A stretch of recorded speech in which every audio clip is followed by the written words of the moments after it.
cautionary tale, a wake-up call, if you will, by its own allies, parties like the Sena UBT, the Aam Aadmi Party, the TMC, the left parties. They're all warning the Congress that the Congress Party, the grand old party, has to be more accommodative of its allies. It should cut down on the hubris. It should cut down thinking that it is now naturally going to be the beneficiary of anti-incumbency, and whenever the BJP gets voted out, the Congress will get voted in. The Congress is to earn the vote of the Indian voter. So then the question is, where did the Congress go wrong? Clearly, this was a state where the Congress was poised to win 10 years of anti-incumbency, Kisan, Jawan, Pehelwan. That was the narrative. They had a leader who has been a former chief minister, easily one of the tallest leaders in the state. Literally, the Congress snatched defeat from the jaws of victory in Haryana. So was it the fact that they threw all their eggs behind the Jats and behind Bhupinder Singh Hooda? Was it that rebels, whether it was Congress's own independence that they couldn't manage, or whether it was third-party candidates who actually spoiled the party for the Congress? Is it the Dalit vote, the OBC vote, the Jat vote? What exactly caused this rout? We'll try and get to the bottom of it. But here is the problem. Even if we have hours and hours of television coverage or reams and reams of newspaper coverage about where and how and why the Congress party lost Haryana, the Congress party seems to be convinced that it's none of these reasons. The singular reason the Congress party believes they lost Haryana is because of faulty EVMs. Now, we've heard this bahana in the past. We probably will hear it again in the future. But frankly, this is a red herring, and it's a very tired argument. So we'll put that to rest through the course of the show. But first, I want to run you through the story of what has been the fallout the day after a very shocking verdict from Haryana.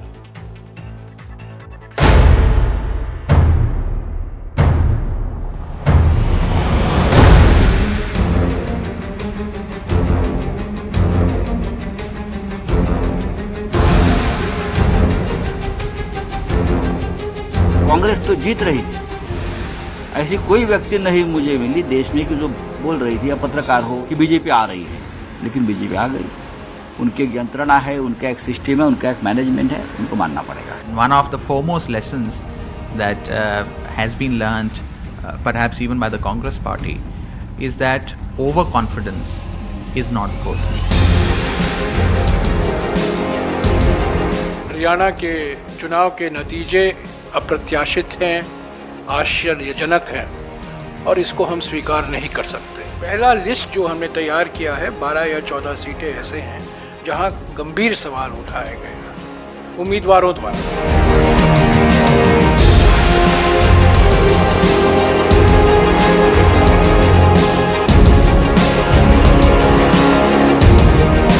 Hindu समाज को तोड़कर उसे अपनी जीत का formula बनाना, यही कांग्रेस की राजनीति का आधार है।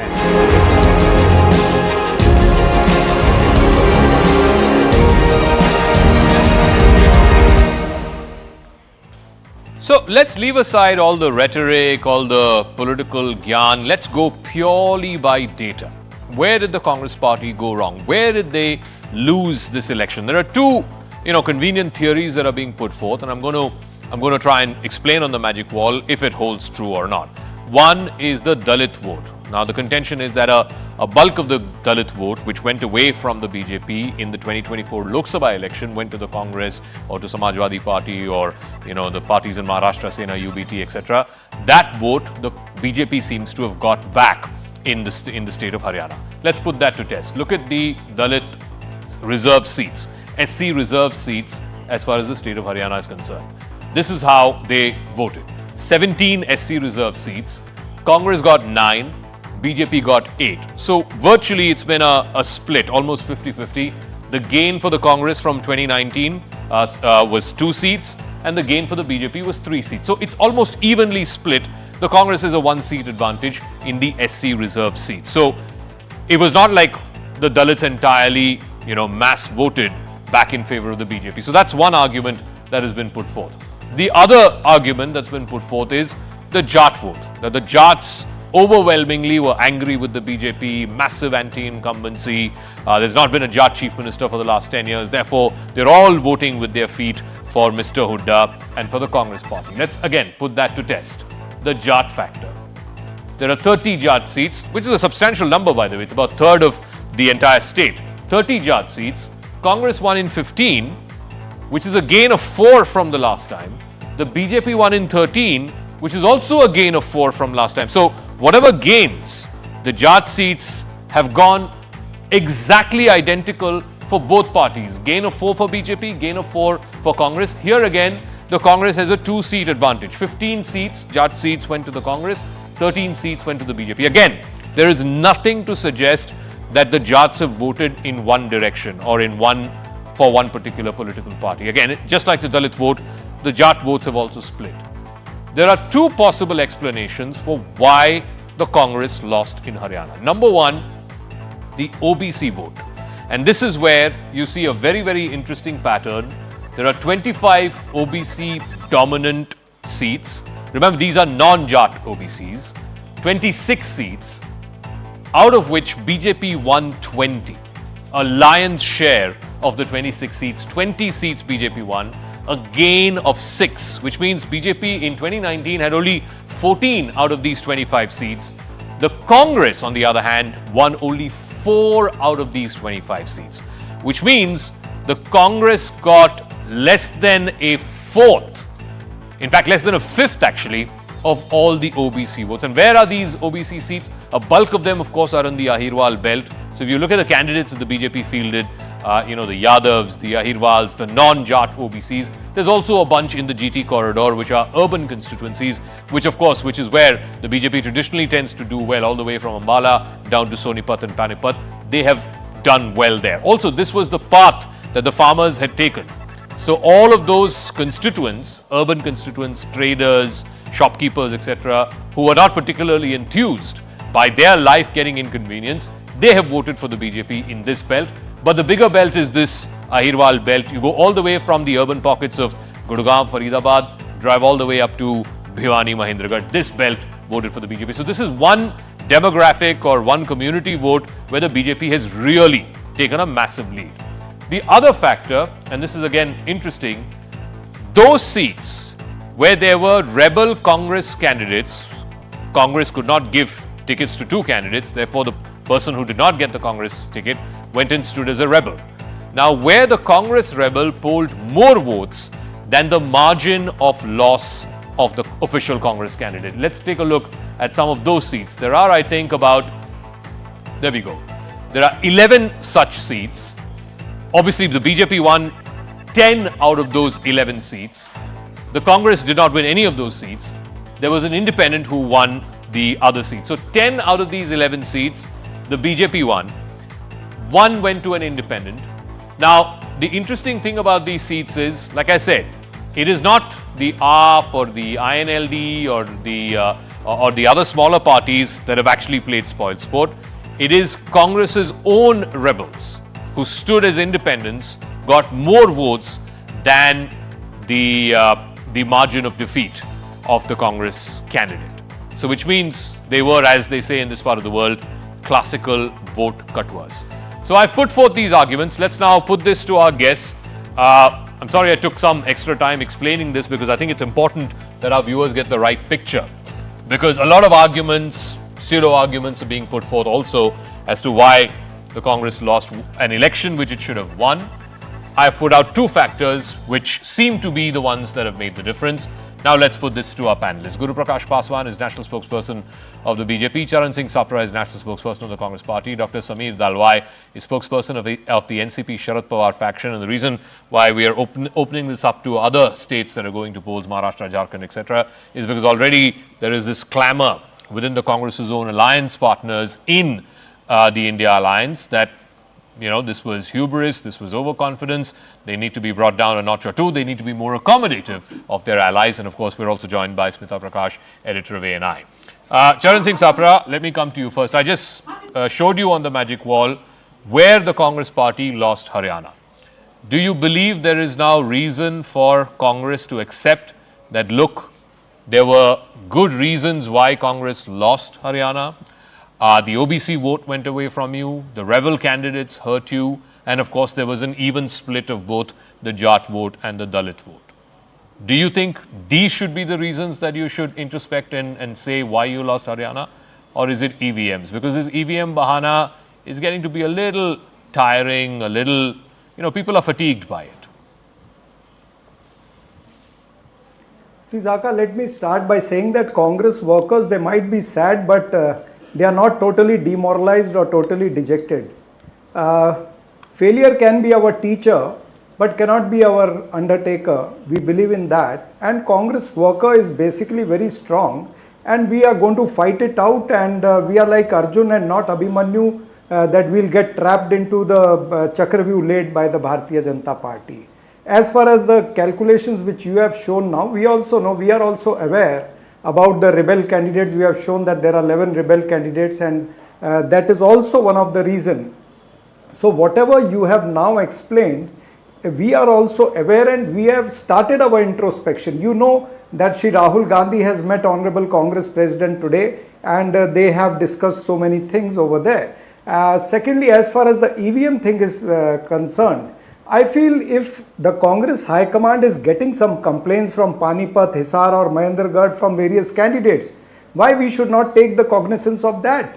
It is our democratic right. We are allowed in democracy that if there are some complaints, if there are some technical snags pointed out, or if there are some anomalies in the EVM which have been pointed out, it is our democratic right to take it to Election Commission. Okay. We have taken that to Election Commission. Fair enough. Nobody is denying your democratic right. So I'm going to give our viewers an explanation, an analogy.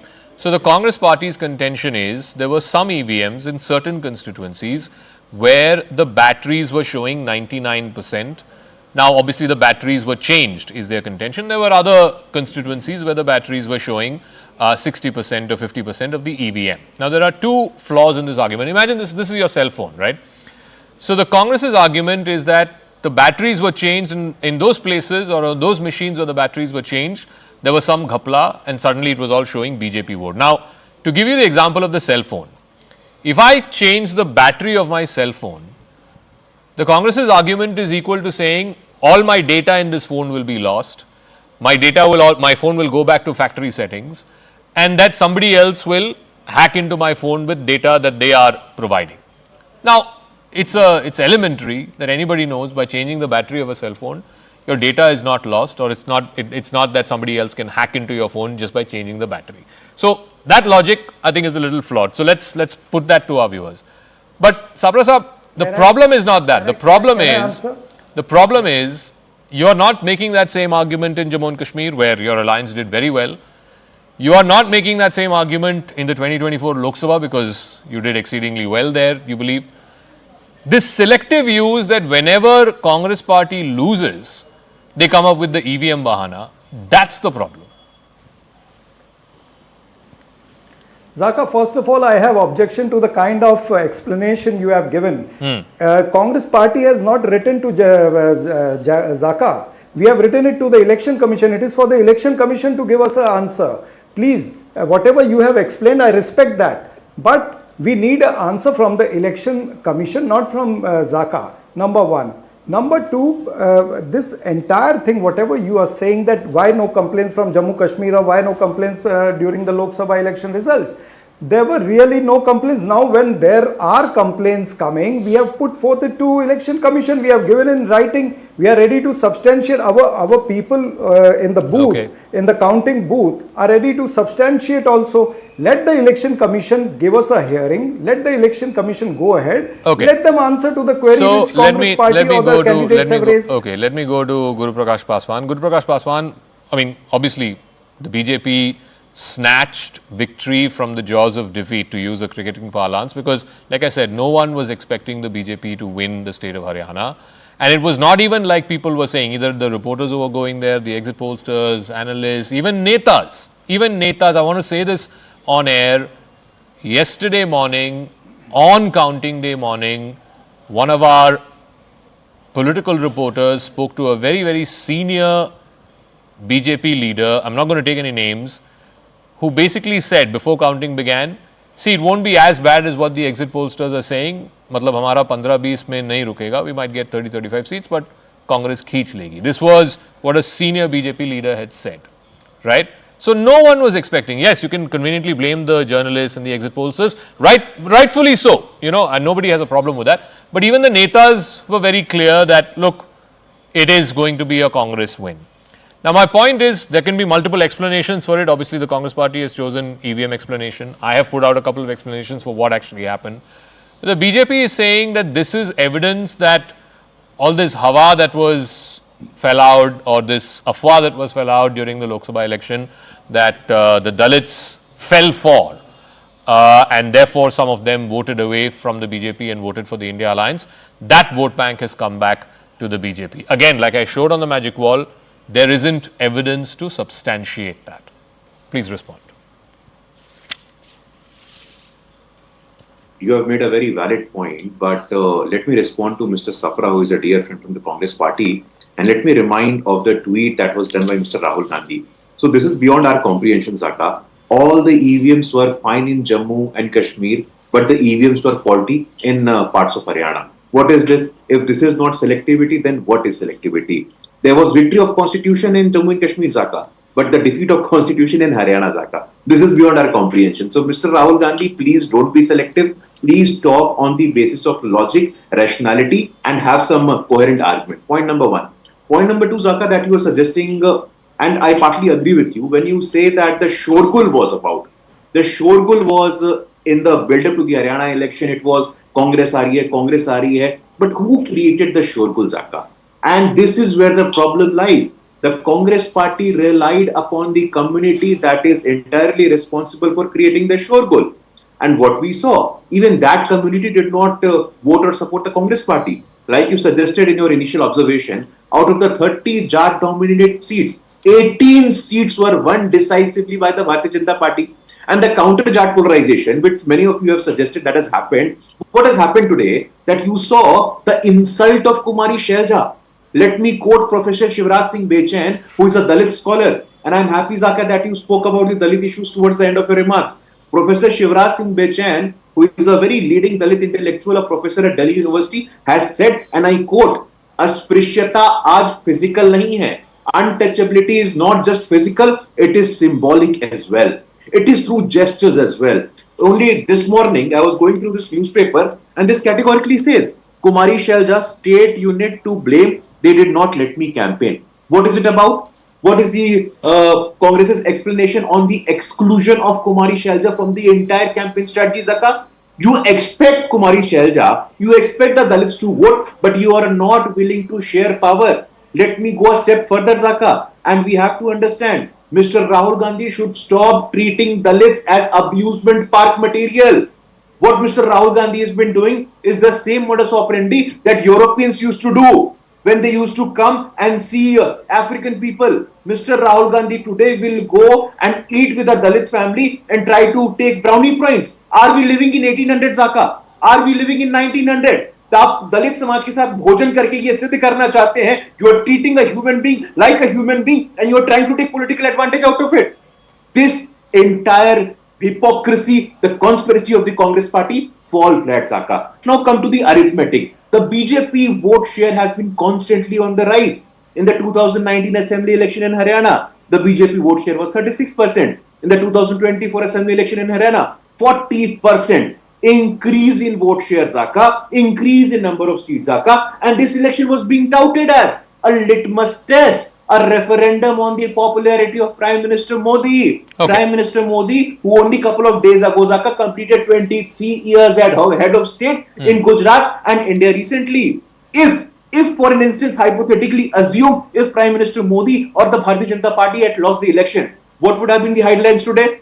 BJP routed, Modi routed. But on the contrary, we see the people's faith. The people have blessed the leadership and the Bharatiya Janata Party with their Janadesh, with their Ashirwad. No, so fair enough.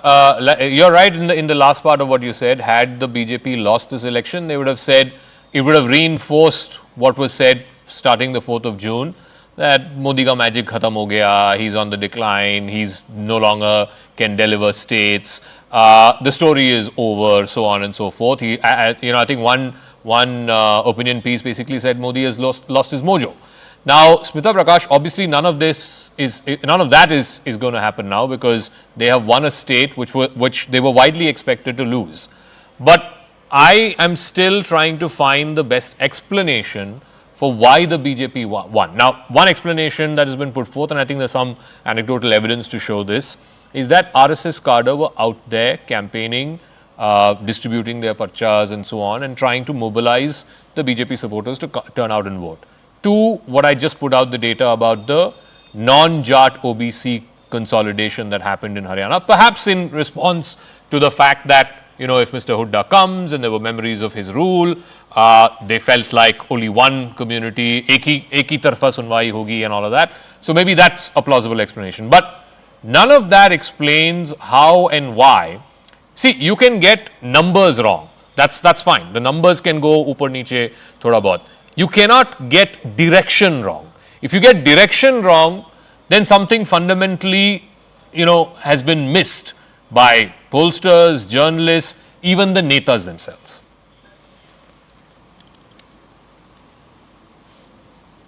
Well, I think when you're searching for answers as to what went wrong or what went right, depending on how you want to view it, I think all of the above. I would say, because you put out so much of data out there where you came out with facts about this region, that region, the Ambala belt, the GT Karnal road, the Jats, non-Jats, the Dalits, everything. All of it seems to have been playing a role. And yes, that part also which you said about the RSS and BJP coming on the same page. One more point I would like to add to this, in addition to all that you said, I don't dispute any of that. In addition to that, I would say that the knock that the 2024 election gave the BJP, that took down the arrogance level a couple of notches and brought up the humility level a couple of notches. So when they went door to door, I heard some of the people commenting, saying that बहुत हो गया, ये रोज आके हाथ जोड़ के हमारे सामने खड़े हो जाते हैं saying vote for us. So what was happening was, they have these Panna Pramukhs, Panna Pramukhs the BJP has, which in 2024 general elections, some of them did not get to work because for various factors, they probably thought that anyway we are going to get 400 par, so why take the trouble. 10 years of being in power made them a little lazy probably. We've gone into all the reasons why things went wrong in 2024. Those things were probably righted, and whatever fissures were there between the RSS and the BJP probably got sorted out because they were working in tandem, is what we saw. At least that's what we heard, that's what happened.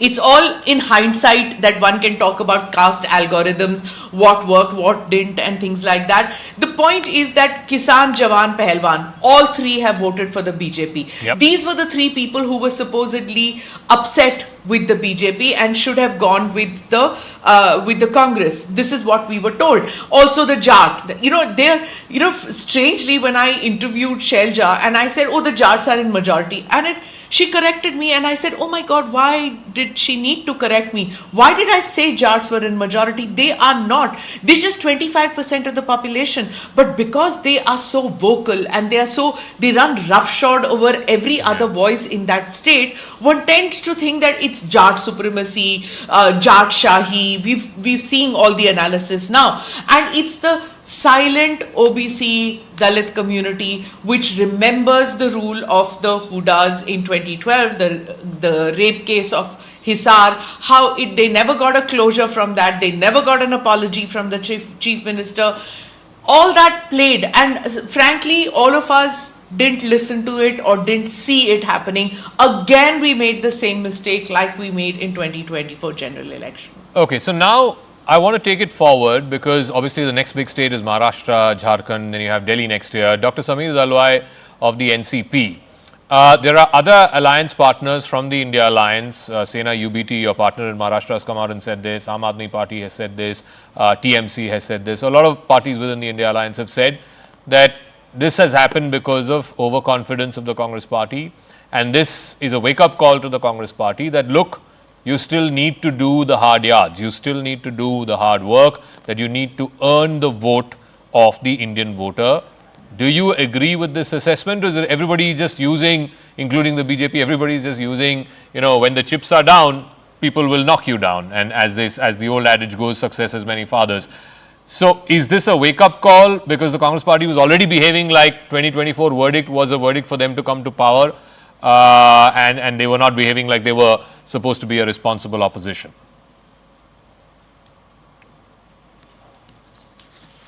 Yeah, hi, good evening, Zaka. It's always good to heed what's happening around you. Nothing wrong with that. But at the same time, one must understand a few differences. One is that each state is demographically and politically so different, and it cannot be more different than Maharashtra and Haryana. So one is that state. The second situation is in the state of Maharashtra. If you see right now, the current situation of the law and order in every department of administration is in such a dismal, it's right in the abyss. People are completely fed up by what's happening with the Mahayuti government in Maharashtra. The other point I'd like to draw, that even in the Lok Sabha, where the Congress did relatively, India Alliance did relatively well, it was 50-50. As you know, BJP won 5 and the India Alliance won 5.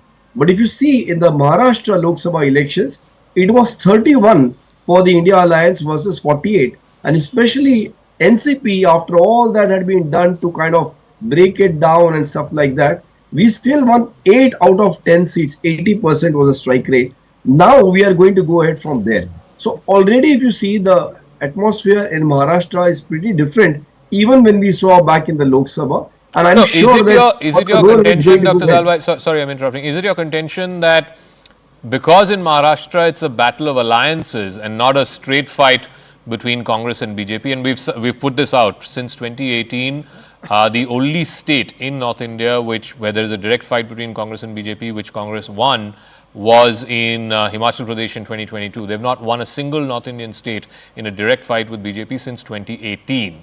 So your contention is, because in Maharashtra it's not about Congress versus BJP straight fight, but it's a battle of alliances, that you will be able to shore up what is perceived to be the liability of the Congress? Is that your contention?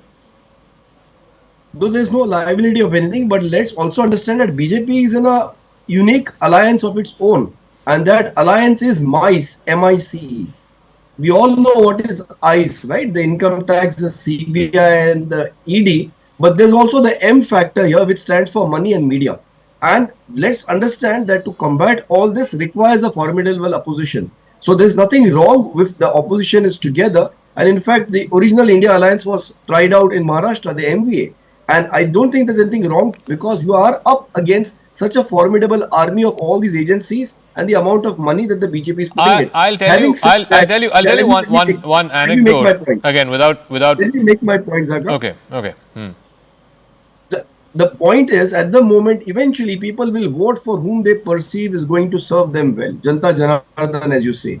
Okay. And the way the Ayuthi government has failed on every count, and I've been born and brought up in Mumbai, in Maharashtra, I've never seen such fear amongst the masses when it comes to law and order in Maharashtra, which was such a progressive state, where women's safety was not such a big issue. Okay, let me share an anecdote. We had the CNN News 18 town hall some days back in Mumbai, and a senior Congress leader gave this interesting analogy. Of course, this whole seat sharing talks are happening in both alliances, of course, in Maharashtra. There's an interesting analogy saying, out of this 30 seats or 31 seats that the alliance won in Maharashtra in the Lok Sabha, 13 or 14, I think, is the Congress. Congress is obviously the single largest in terms of the contingent of MPs that it has from Maharashtra.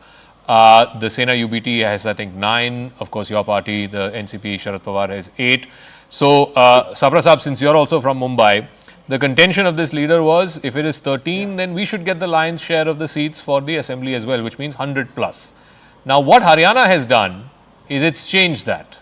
That alliance of these 3 parties, your party, Mr. Dalwai's party and Mr. Thackeray's party, is now more an alliance of equals. That is what Haryana has done.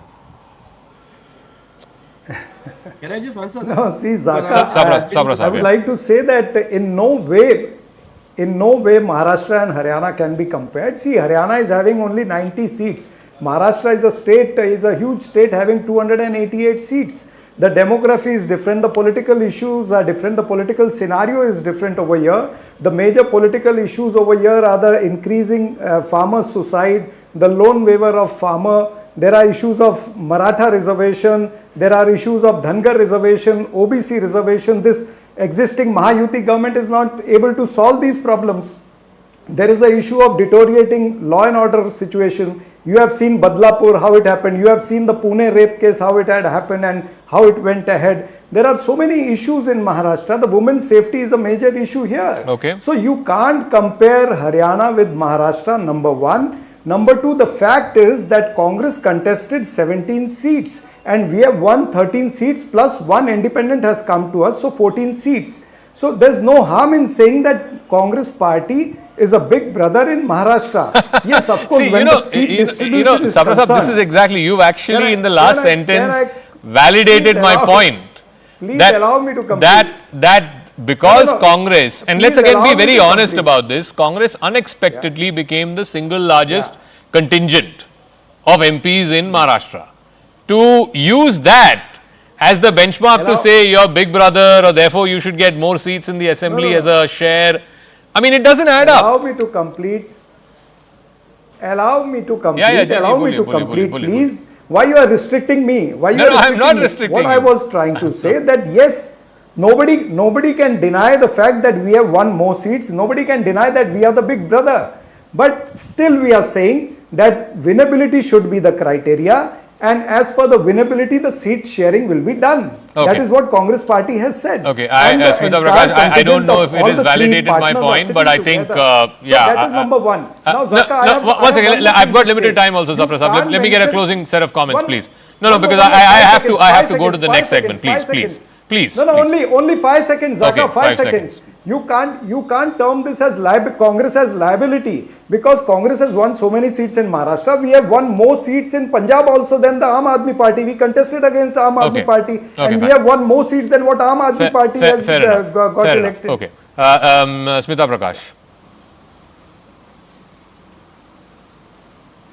I can't resist. I can't let this go, Zaka, about Big Brother. I don't think Mr. Sapra realizes that Big Brother is not a very happy term to use. It's a little kind of term which is used for a bully. So next time, I guess you can just say larger constituent or something like that instead of Big Brother. But before that, the NCP spokesperson said when he was talking about MICE, he talked about media being with the NDA alliance. If you just saw the Haryana polls, the media across the board had given Haryana to the BJP. So to say that the media was on the side of or is on the side of non-BJP parties is a better construct to make. And the other thing, may I just complete, I think what we're going to see, Zaka, is that there's going to be recalibration in the India Alliance partners. All the sound bites, stills that you ran, the grabs that you ran just shows that the power equations are set to change because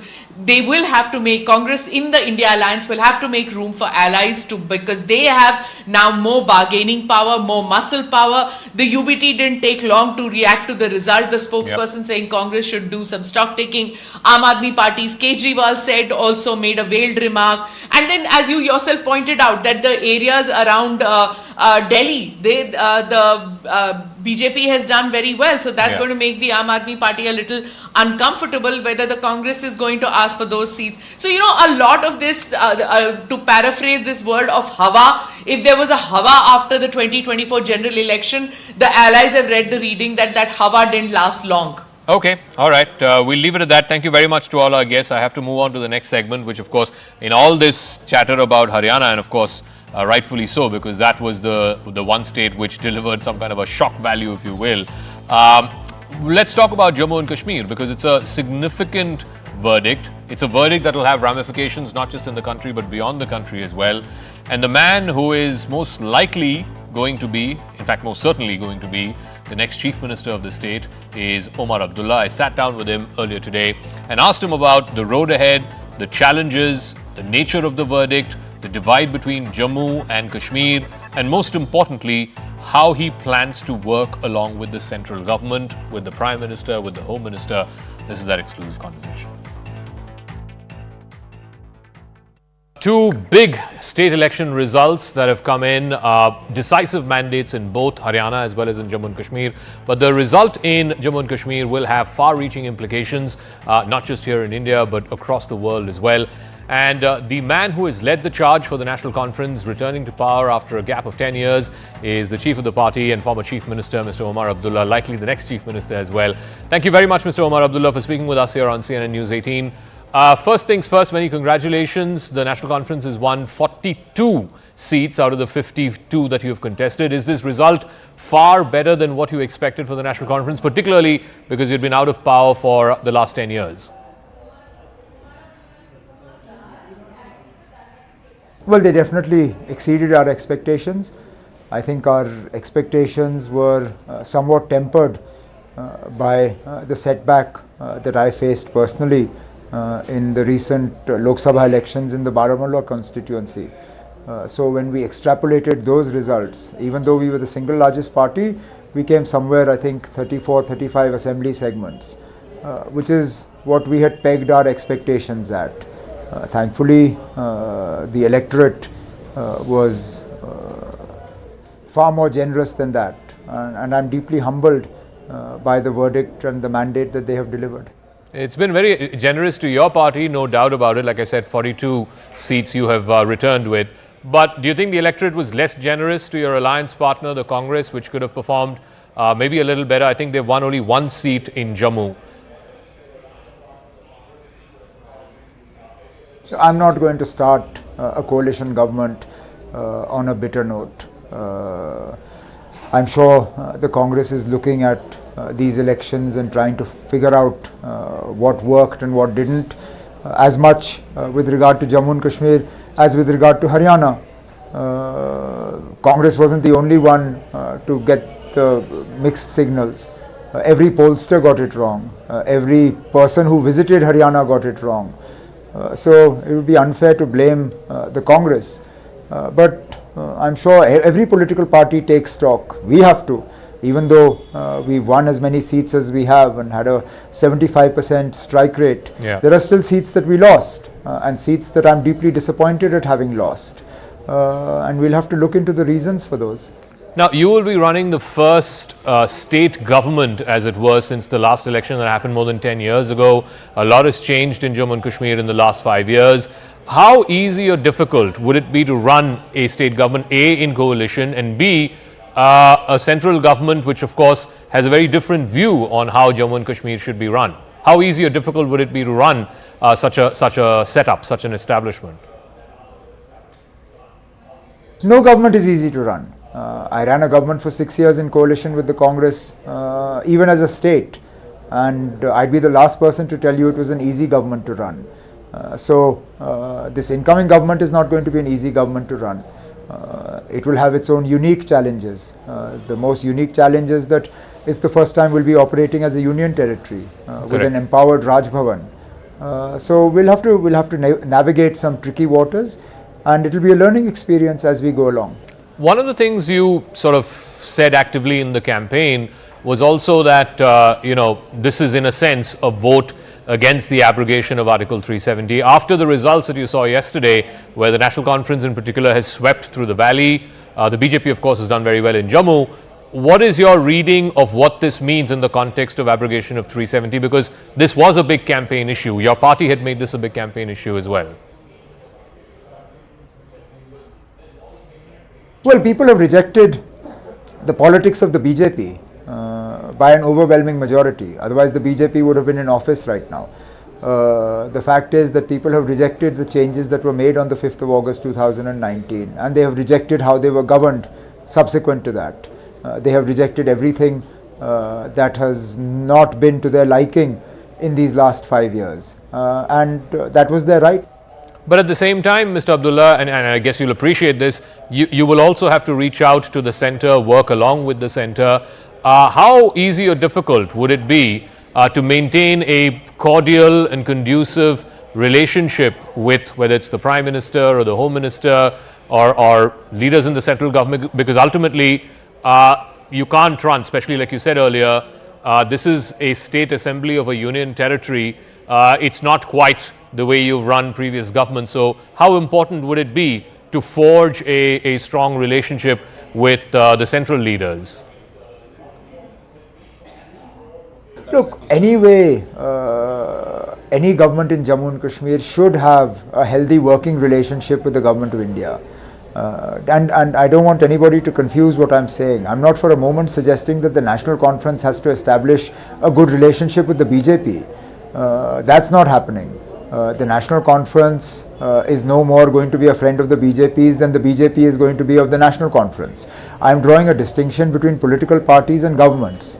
I'm saying that the government of Jammu and Kashmir will have to have a reasonable and decent relationship with the government of India, as any federal structure demands. I don't think the people of Jammu and Kashmir will benefit from an antagonistic relationship. I don't think they'll benefit from a relationship filled with tension. There's enough tension in Jammu and Kashmir on our borders. We don't need to import that tension into governance. That said, it takes two hands to clap, and therefore there's only so much the state government can do. There will have to be some reciprocity from Raj Bhavan and from the government of India, but I hope that reciprocity will be available. So where do you see the state headed over the next 5 years? You had talked about restoration of statehood. I'll come to that in 1 second. But as a state, after having the people's mandate, the first one in the last 10 years, and you've got a resounding victory, do you still see potential hurdles in your way? One of which you referred to about, striking a smooth relationship with the centre is one of them. But what else do you see for the future in the next 5 years? Look, I think we need to draw the distinction between Delhi and Jammu and Kashmir. Delhi was never promised a state. Delhi has never been a state. Delhi is always that hybrid model where it's a state but not a state. We were a state. We have always been told that union territory is very much a temporary phenomenon. And nowhere did the Honourable Prime Minister or Honourable Home Minister or anybody else suggest that Jammu and Kashmir's statehood was dependent on the BJP being a part of the government or the BJP heading the government. These honourable gentlemen always said that statehood will be restored to Jammu and Kashmir. In fact, the BJP always said that it's a three-step process: delimitation, elections, statehood. This was the sort of sequence. We've had 2 out of 3. We've had delimitation, we've had elections. Statehood is the next logical step. So statehood is the next logical step, and as you said, the Prime Minister, the Home Minister had promised that during the campaign as well. But what about 370? Because you had made that an issue, the return of Article 370. I think you had said in one of the campaign rallies as well that it took the BJP 40 years to get rid of 370. So you're not naive to imagine that you can suddenly restore 370 just because there is a new government in the state in Jammu and Kashmir. What will it take? Do you reckon 370 can be brought back if, let's say, for example, there were to be a new parliament or a new government at the centre? Only then will 370 can be restored? I'd like to believe so. That said, this government is not changing for the next 4.5 years. For us, it's part of our political ideology. It's an issue that we plan to keep alive, but it's also not an issue on which we plan to hoodwink people. As the National Conference President said, it's a long struggle. It may take 100 years, but it's not a struggle we're going to give up. Do you see statehood, and you had mentioned this in the earlier answer as well, you said delimitation, assembly elections, and then statehood. Do you see that being restored forthwith, and what is the new state government's plan to try and sort of expedite, if you will, that process of restoration of statehood? Will the BJP live up to the promise?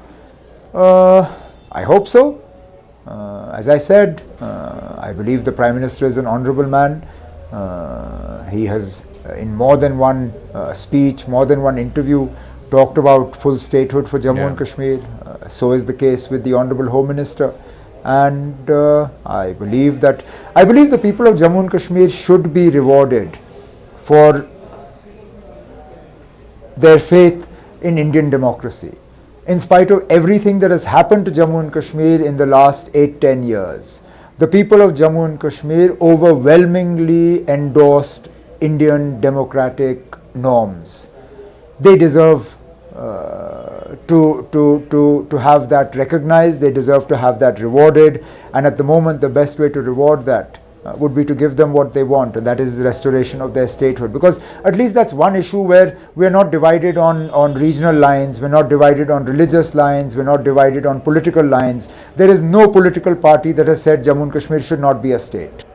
But talking about those regional and religious divisions, clearly this is a verdict that's almost like mirroring two states. You know, in Kashmir, your party has done exceptionally well.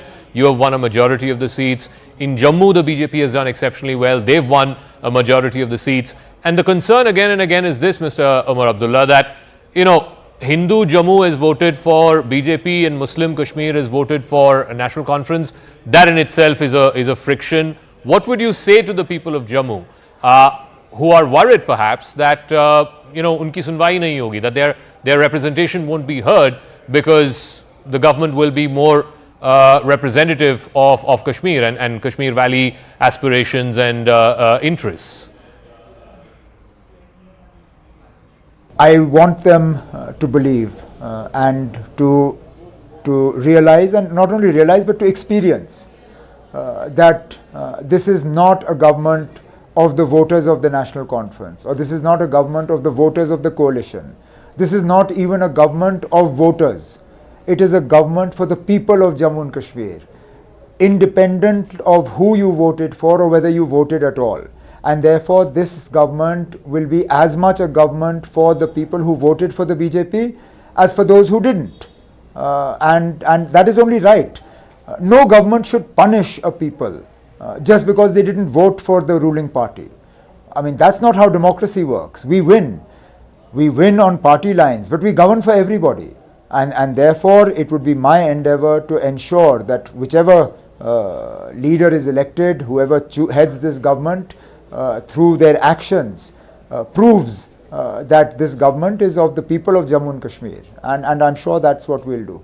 All right. One final question, Mr. Omar Abdullah. You've been Chief Minister before. You're going to be Chief Minister again. How have you changed in the last 10 years from being ex-Chief Minister to being Chief Minister again, now Chief Minister-elect? But so much has changed. So much has changed. The last time I was Chief Minister, I was also Chief Minister of Ladakh. I had ministerial colleagues from Kargil and Leh. Today I don't. Today the people of Ladakh are foot marching to Delhi to get their rights because nobody hears them. They go unheard in the current system. I was Chief Minister of a state. Today the government that comes will be the government of a union territory. I was also Chief Minister of the most empowered state in the country. That is clearly not the case. And I'm also the last Chief Minister in this country to have ever had a 6-year term and completed that term. The next Chief Minister will have a 5-year term. So in so many ways things have changed. All right, Omar Abdullah, once again many congratulations for what is a resounding victory in Jammu and Kashmir, and wish you good luck for your next term as Chief Minister, albeit, as you said, in very, very different circumstances.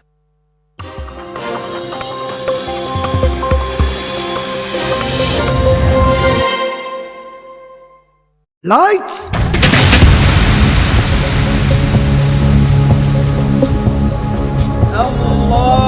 Palestinians held a funeral on Tuesday for more than 15 killed in an Israeli attack, which struck a camp for displaced people in Gaza's Deir al-Balah overnight.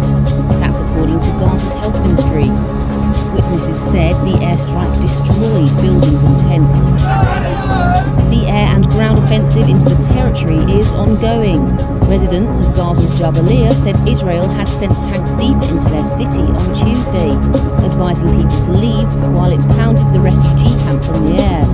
Israel has said its attack on Jabalia was an attempt to stop Hamas fighters from regrouping there and staging attacks. Health officials said dozens have been killed in Gaza in the past 24 hours. The armed wing of Hamas and the Islamic Jihad said fighters had attacked Israeli forces in the north with anti-tank rockets, and that there were casualties among Israeli troops. These attacks came a day after the first anniversary of the Israel-Hamas war, which saw Hamas militants storm through Israeli towns, killing 1,200 and taking around 250 hostages, according to Israel's tallies. Israel's retaliatory offensive in Gaza has killed nearly 42,000 Palestinians, the enclave's health ministry says. Most of Gaza's 2.3 million people have been displaced, and humanitarian conditions have deteriorated sharply.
Palestinians held a funeral on Tuesday for more than 15 killed in an Israeli attack, which struck a camp for displaced people in Gaza's Deir al-Balah overnight.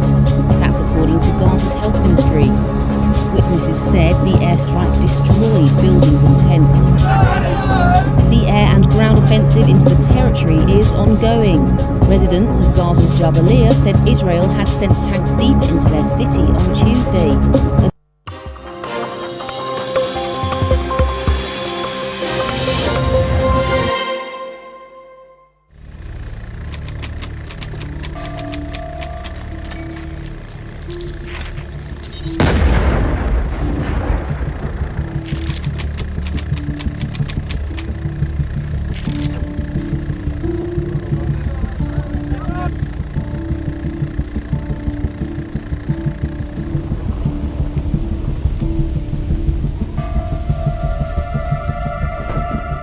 The densely populated Gaza Strip has become a symbol of death, destruction, and devastation.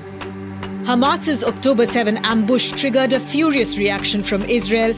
Within hours, Gaza, which was a Hamas stronghold, was being bombed left, right, and center, followed by a deadly ground invasion. And that has been continuing to this very day. אחרי ישראל, אנחנו במלחמה, לא במבצע. الله أكبر! شعب الله معنا! شعب الجمهورية!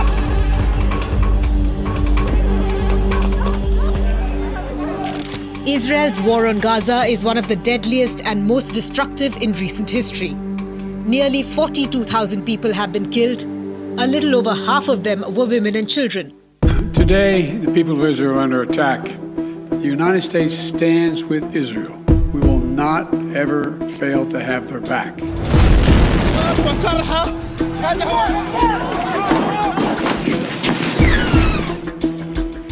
Entire families have been wiped out as Israel bombs the Gaza Strip to dismantle Hamas's infrastructure. The death toll may even be higher, as thousands of bodies remain buried under rubble or in areas that are inaccessible to medical teams. Many countries and rights groups are calling it a genocide against Palestinians. Gaza is becoming a graveyard for children. Hundreds of girls and boys are reportedly being killed or injured every day. Those who are alive have been crammed into tents along the coast or in schools which have turned into shelters. But most have no electricity, no running water, or even toilets. According to the United Nations, around 90% of Gaza's population of 2.3 million people have been displaced, often multiple times. Israeli evacuation orders now cover around 90% of the territory. Aid groups have been struggling to bring in basic supplies because of Israeli restrictions, the ongoing fighting, and the breakdown of law and order in Gaza. Hunger and diseases are widespread in the Gaza Strip. The war has gutted Gaza's infrastructure, which was already in bad shape after a 16-year blockade imposed by Israel and Egypt when Hamas seized power in 2007.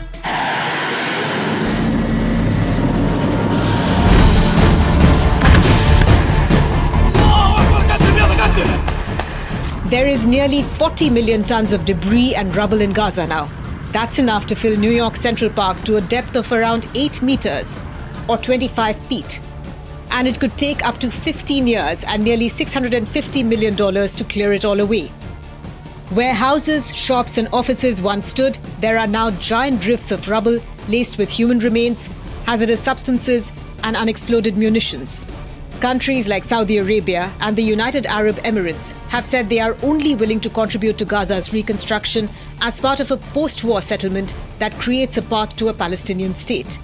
But Israeli Prime Minister Benjamin Netanyahu has ruled that out, saying he won't allow Hamas or even the Western-backed Palestinian Authority to govern in Gaza. The humanitarian catastrophe unleashed by Israel's campaign has isolated the country internationally. The scale of the war in Gaza has outraged many across the world. From the Middle East to the US and Europe, thousands have taken to the streets in different cities, demanding an end to the bloodshed in Gaza. The US and other allies have supported Israel's right to self-defense, but Israel has faced wide international condemnation over its actions in Gaza. The killing and destruction in Gaza has drawn some of the biggest global demonstrations in years, including in the US, which saw weeks of pro-Palestinian college campus encampments. The global outrage has not deterred Israeli Prime Minister Netanyahu. He has pledged to crush, destroy, and achieve total victory over Hamas. Until then, the war will go on. Israel says it has bombed more than 40,000 Hamas targets, found 4,700 tunnel shafts, and destroyed 1,000 rocket launcher sites in the Gaza Strip in 1 year. But now Israeli troops have returned to several areas across Gaza where they had previously conducted operations against Hamas, only to find the militants regrouping. As the Gaza war enters its second year and the devastation only increases, what is Israel's endgame?